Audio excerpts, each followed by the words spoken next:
Matamna puri taibangi khongchat wakhagi ipakta iraknaduna leirabusu matam mana khamduna kanabusu ngaibiramloi lephadraba sinthani mabu thingbinaba kana leite khangbana tungda hanna yenglamda chatkhini leptana magi khongchatti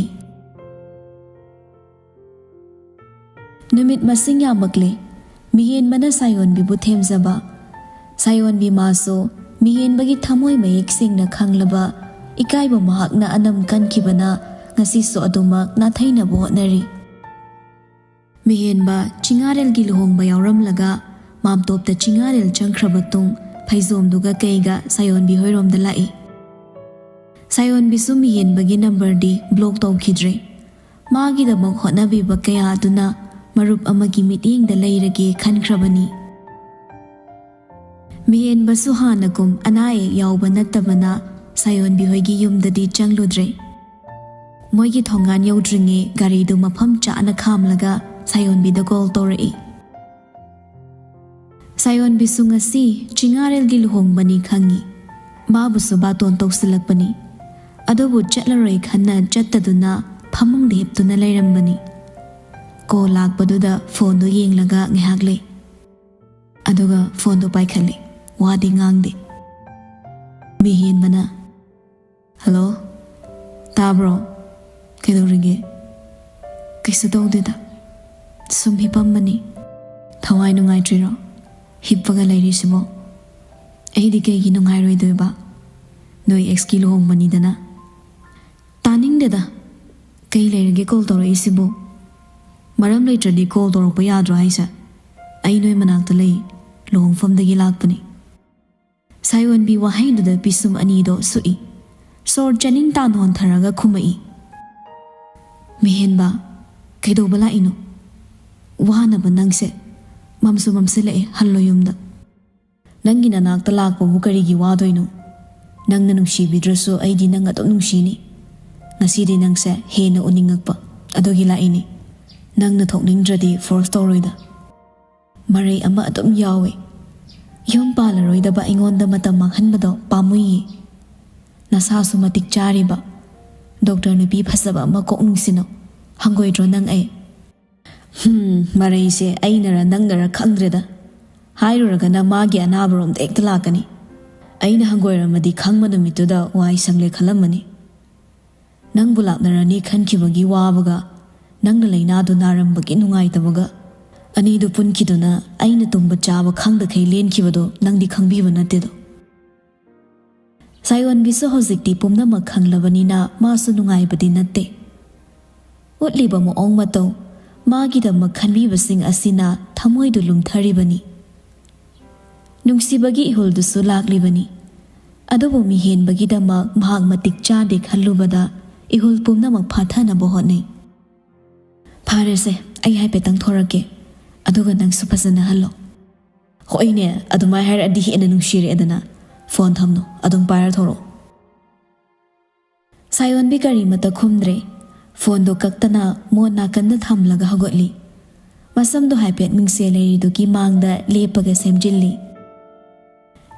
somda lembi ga mama ga su chakhumda numidang ki chak thongnaba sinlang liba tanjani sayon bi phone do amuk nakong maya da thamlaga hairei thorage nangdi kuma anu ko ai ge talep ke ba aina faizom set pase nang yengindro haisa yenginde mini uraga phazade ai mamla kansida odre nangna lepido ai gari mamai leiboina thozulake aduga yengkige maingalda mihenba aidi yam talleda nang sengangna ba yam wai nang munung sida ba aibo aduk yam yengingidobo lepta lepo ngang si haina gari do gate lomda tapna thozilai mamit ani do sayon bida yenglaga nungshina sugatlaga kuplamni sayon bisu ikai gum lakum michana bangamda phatlai thonglaga hairei yare chalo ai changage ngaiko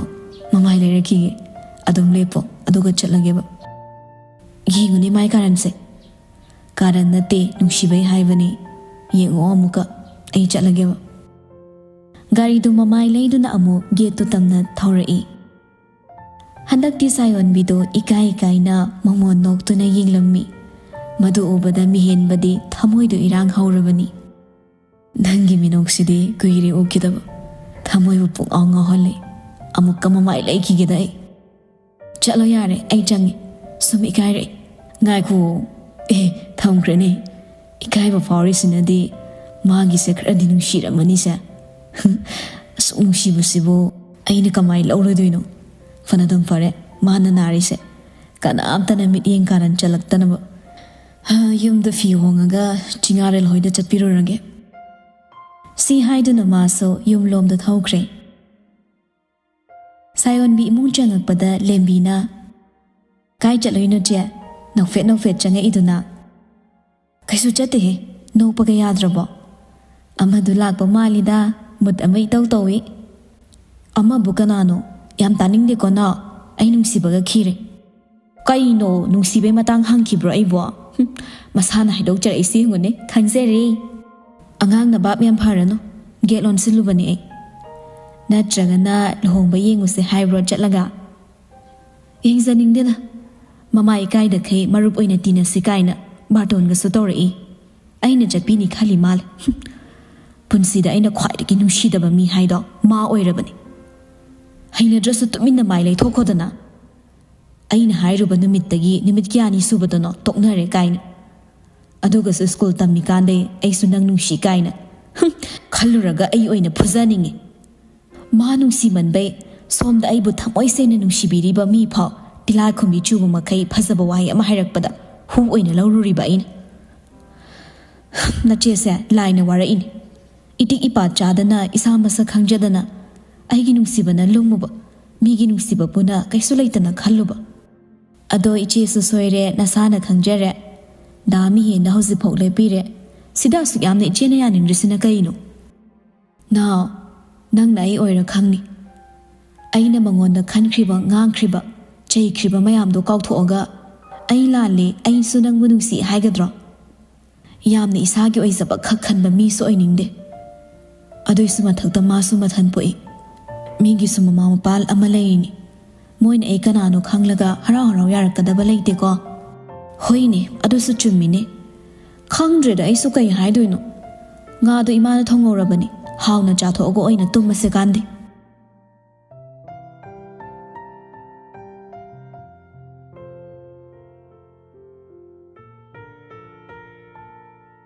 Korong na chingdol da gilid horak pamatam ni. Upal wapal, haipal laypal pumba. Korong magi marsik mangal panglabada. Pomlam balerang su satkay ragle. Itok-tok thana layram papamil su. Makapan na isang sangagle. Pombi chik lagi nungshiraba konjel na ayuki mathoy haplari. Liklay sumaw anawbi amagi soypadraw mathawda. Irumay thazaduna tulsibong duda. Makal suraba lagi potsing ado ningthisana thamlammi. Do kambi aduda duk ahum yung silami. Nakanda layriba candle machado chukhat paloy maga. Duk tu ningthisana chakhatlabantung. Kubang changsaw tara londona isor mabu thawni zay. Manim su mamogi matawda thamoy piini yingzay. Niglay su loyra to na hugalai. Indirana. Imaw di on thok na nung sirya da. Masak na masak pazariba. Mahu amagi kun wata ni heksui da. Ima na nung sida na pang tathagat pire. Ima chalon jaro kige. Jangamo. Napabong suwaking thoki bani. Ima chay thabaloyre, changa agi imaw horammo, nasando ima ang tahawdoro kige. Hoy ima. Liklay do jakhumlom da changki, chingarel sumikap thorakle. Faklang da theliba gari do ying, taret makhay taramle. Pung siti thiengi dana. Ay gahawdo omdene maso. Pamung de hawgat laga, masa sengdok na ba, barom da changki rami. Liklay chalon baloyraga, dining table adoda, glass sing du thamduna herammi. Napabong di mangon da lehorabani piramo. Aduga ibungo do sida thaktoribra ada pira ura hangamo. Nasal su thorani imaga punna nang su thaase. Hoy ma pabong gi hana pirurage. Liklay na mapana cha piba thokringe chingarel cha khomlom da lai. Thoi su lak tu na dining chair da pulap phammi. Liklai changakpada punna leirambadudha masu nauribanini ikaisarami. Bema lao lao ibungo su lai sida ikoi punna thaasi achapoto ibungo gi khaidokpiro. Hoi ima. Chingarel wadi ngangde mayamna nganglibado masu adum tari. Liklai na magi chanaba semlaga manakta thammi. Tamo thakpiro. Yare thammu. Thoina inama aikoi su charase aduga kondi eloisilage inama loisilanuka pathazaroba. Yanida adum loisinminase. Hai yade hore mayam so amuk lakidori ima wahanba yade. Liklai su khumdre ikai masu chadu thakli. Chingarel di magi chapham thokpa charamaga thokre. Indirana Bema cha sibudi phare lolo aduga ne chakdi numit mangani thongu kinuko ima wahanba yade. Mau anaubi haibase ima soiraklibani aduna loina khangi. Nungshiraba imungdu thadok-laga lakpagi pukning nungsiba matamni. Adugisu mathagta nangi oina laibagda tamlaba yum anauba asidasu mi anauba ngagtani. Thengnaribasi aduna ikaibasu khazik phawkini. Ikai nungsiyanaba matamsida mau anaubida chak thonganba haibase awabada awaba ma hapkatpaga chap manaribani. Wakhal leitadringai mikupsida chak thongaladi henjang haurani. Aduna numit mangani di wai sangna imau patharaga layu imasu leiri nachansu leiri. Liklai manengi wahaido mapukningda aduki matik harauze. Hoi imana phani haibado namau tawzage. Inamase karim chadre kharaga chasalo inama. Yaranida lao loisinminarase. Yani inama aidom tawrage yambusu nate kada potharuro. Nasan tawzani se nakut hamdu uro salo. Mama machana liklai bu yauhanbiramde. Asumna masu makut hamdoklaga kada changai. Chingarel li leiramdre. Phamungdu ichai na leirambaduda changsinduna loisilli.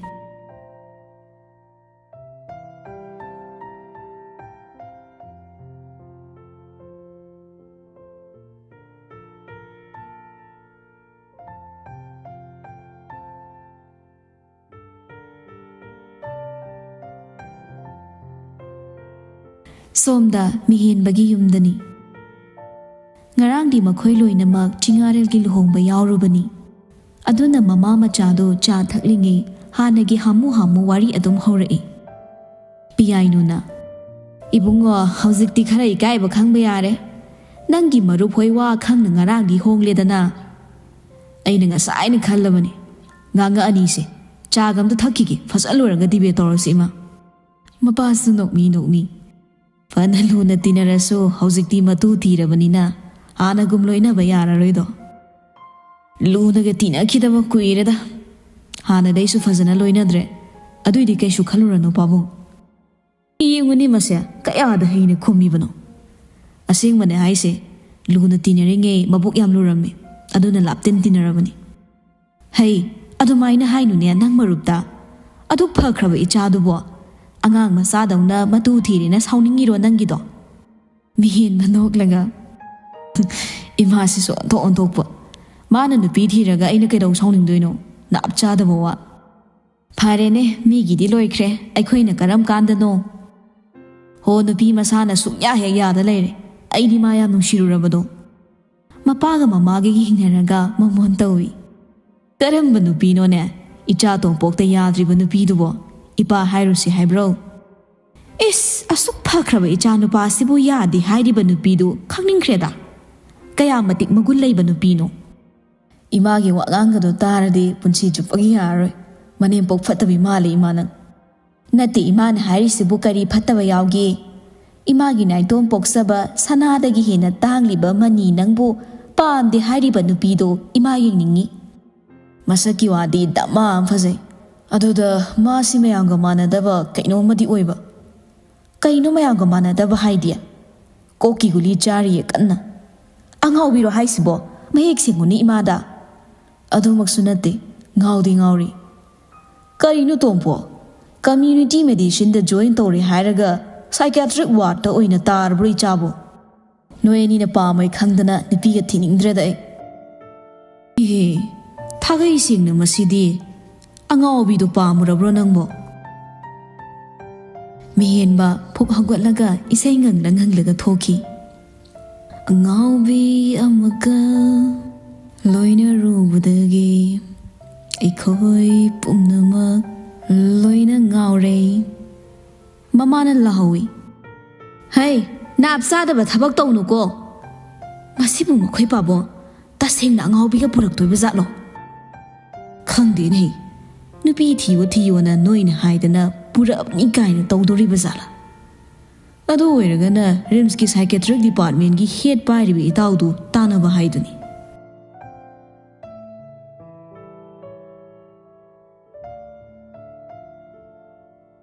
Numidang oiram oiragle. Lo nongan bagi mayam lakpaduda chingaril sumapanda thorai. Mihen bagi manakta changbasu khara khoktak chabana book and coffee shop amada laktuna fami. Lairik amasum hangduna parambani adubu kokta changre. Masana masabu yamna leitadaba amakanna phauri. Nungsibani masu sayon bibu. Adubu nari balainaduna ki kibana khongfam hong kibani. Nasidi malu hongle. Anauba punsida khongdara basu karino khangdaba ithil amana mabu oli machinda susoli. Aina thangduba khongthang asibu chumlibra. Tahan lepiba phiripsina karai fawba mabu kawba ngamgani. Karigino nangna suktam thiba laina ama naramliba.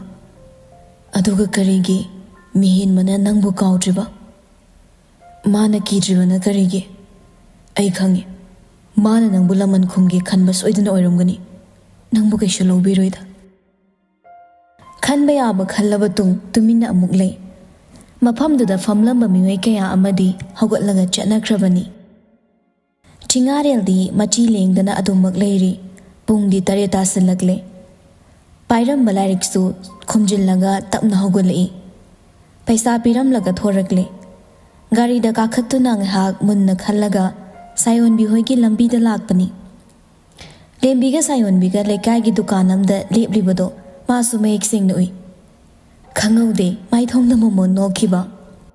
Kairida magi saktamsi uraktama. Awaba amata yauda nungaina laibagi mami amadi tari. Mihinbaga khanarabazala. Garido khamlaga ngahak yengi. Kumthaduna kaurusira khalli adubu ngamdi. Kaino aina khaliba wakhalsina. Aina toribusibu chumlibra. Ichinsina toknarasi haikraba mahakpu. Thamoina dingasi su kaudri. Uragtraba matamsida hina ningsingbasu helalli.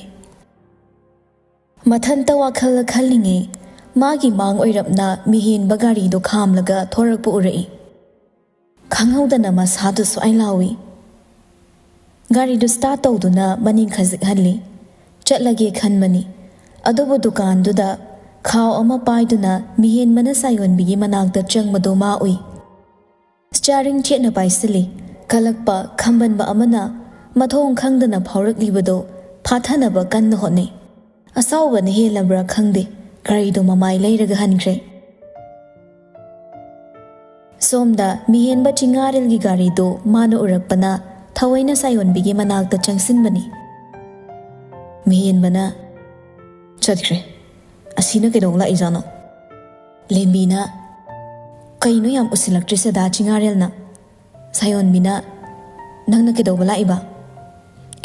Aingonda go ina onsila aina lakpagi maram amu onkhatla hanglinine. Chingarelna lakpadudi sawdoba. As adui natte. Ai ma kananoga khangdre kawre. Mina oraga phasade changage khoiso. Ichi nangna marol ama damihen yumjangu kise. Wahaiduda sayon bi lebigi makhutto satpaisili. Matawdo mihen basu uhuribani nokphet tahuna yenglaga. Nachena changan ningdiye. Hallage ngasai kakching chatlubaine kai keno khra lairakpani yumgisu. Aduda ima hoi lembi hoigisu pijaningdana purakpanida. Laihoro ai chingarel sa tanara amta napuge. Noi khatnage so aikhoi lekai khatnabinu. Si hairamlaga lembigi makhut chingduna changkhre. Mihin basu nokmi yenglamlaga magi gari khamliba adomda changki.